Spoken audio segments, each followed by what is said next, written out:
Hi, I'm Kelly Saraceno at Longwood Gardens, one of the great gardens of the world, here in the water garden with Tim Jennings, the curator of our water lily collection. Today we're going to learn about plants that you could use to design a dynamic water garden of your own. Hi, Tim. Hi, Kelly. Thanks for joining me today to talk about design. Today we're going to discuss plant selection, which is one of the most important and exciting aspects of design, which includes flower color, bloom time, foliage, and the use of vertical elements. These water lilies are just beautiful. Well, water lilies are one of the most common plants used in aquatic gardens. They come in both hardy and tropical, as well as day and night blooming varieties. So what type of water lily is this? Kelly, this here is a hardy water lily called Pink Sensation. Wow, I wish I could fill my entire garden with these beautiful blooms. These are really great plants. However, if you only planted hardy types, you'd be limited in color and bloom time.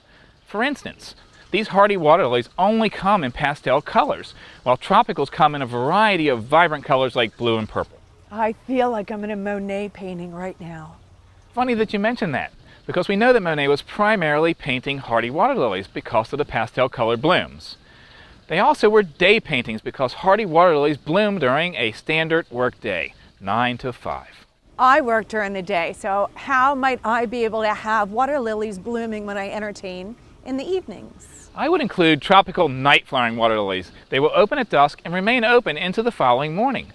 Dinner by the pond now becomes a magical experience. I'm more of a morning person, and nothing beats sitting by the pond first thing in the morning looking at the flowers that open the evening before.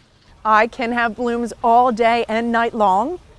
You are exactly right. At Longwood, we have a collection of both day and night flowering plants, and with proper selection, you can have plants in bloom 24 hours a day. I'd be much happier knowing that I would always have something in bloom. Great tip, Tim.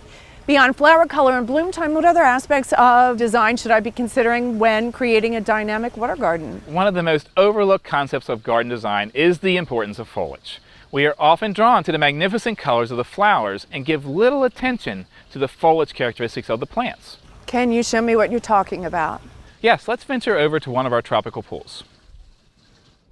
Take a look at the leaves of this tropical water lily called foxfire. Notice the marmorated pattern in the leaf. Even if this plant was not in flower, it would still be attractive. Compare that to this plain green leaf of a plant called Lone Star.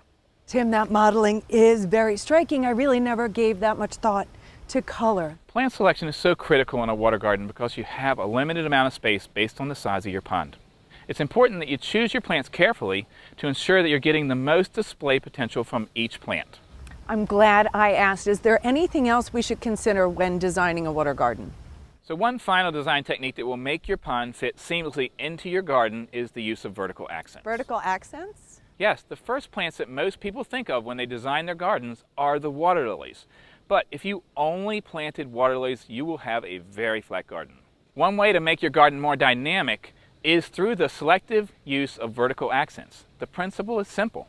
When you see something vertical in the landscape, you naturally tend to focus on that and everything in front of the vertical element. Cyperus, lotus, and taro are all plants that we use here at Longwood to provide a vertical element.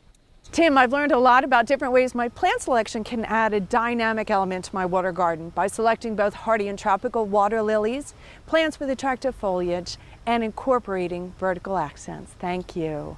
My pleasure. And I'm looking forward to sharing how we take care of these plants in our next video. Thank you, Tim, and thank you for broadening your world by learning in ours.